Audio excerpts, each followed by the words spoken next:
Sumuko ang alin na magbabarkadang sangkot sa drug racing sa Lapu-Lapu City sa Cebu. Ang kanilang karerahan sinisisi sa disgrasyang kinasangkutan ng isa pang rider. Nasa frontline ng balita si John Rowan ng News 5 Visayas.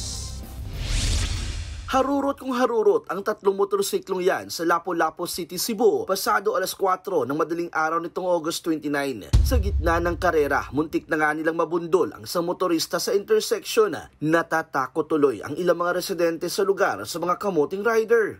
Delikado talaga ang ginawa nila. Sa highway pa talaga at may pedestrian lane pa. Madadami kasi yung ibang nag-iingat mag-drive para makaiwas sa aksidente.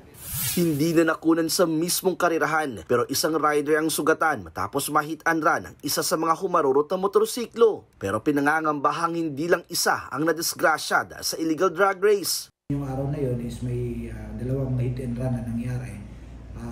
We will still conducting a deeper investigation kung sangkot ba tong mga nag-drag race dun sa mga earlier na mga hit and run na insidente.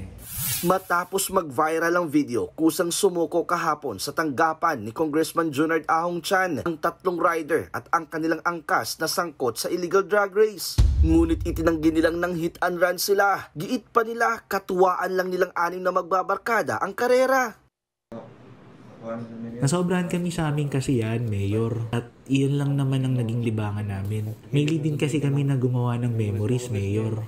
Humingi na sila ng tawad pero wala pa rin silang lusot. Paribok ni na mo inyong lisensya. Ayaw iamong inyong laing tao.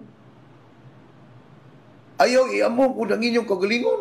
Maharap ang mga rider sa reklamong reckless driving. Nagbabalita mula sa frontline, John Arua, News 5, Visayas! Mga kapatid, Ed Lingaw po, maging maalam at may pakialam sa mga napapanahong balita sa ating bansa.